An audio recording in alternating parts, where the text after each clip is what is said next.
قرآن میں اس قسم کی سوچ اور فکر کے لیے اور اس قسم کی نظریات کے لیے قرآن کے اندر کوئی سپیس نہیں ہے، کوئی جگہ نہیں ہے۔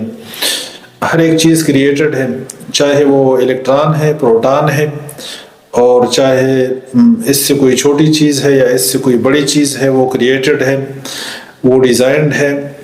اور قرآن نے کس چیز کو بیان نہیں کیا؟ وہ سمندر کی سطح کو بیان کرتا ہے، سمندر کی گہرائی کو بیان کرتا ہے، زمین کو بیان کرتا ہے، اجرام فلکی کو قرآن بیان کرتا ہے، ایمبریالوجی کو قرآن بیان کرتا ہے۔ ہر ایک چیز میں ایک مقصودی اور ایک محصولی قسم کی سٹیٹمنٹ قرآن نے دی ہے، چاہے آپ کسی بھی طرف چلے جائیں۔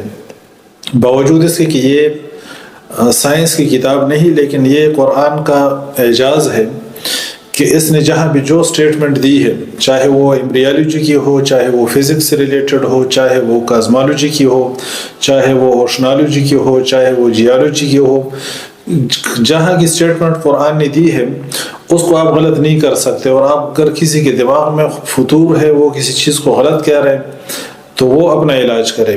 یہ قرآن کا اس کا جو اعجاز ہے، اس کا جو فلو ہے، اس کا جو بحر ہے، اس کی جو روانگی ہے، اور اس کا جو مطلب ہے، اور اس کی جو گہرائی ہے، اس کو اگر کوئی شخص نہیں سمجھتا تو وہ کوشش کر لینا، وہ ریسرچ کرے، وہ قرآن کو پڑھے، وہ تحقیق کریں اور وہ اپنی اصلاح کریں۔ اللہ کی کلام کو جو ہے نا کوئی غلط کرنے کی کوشش نہ کریں۔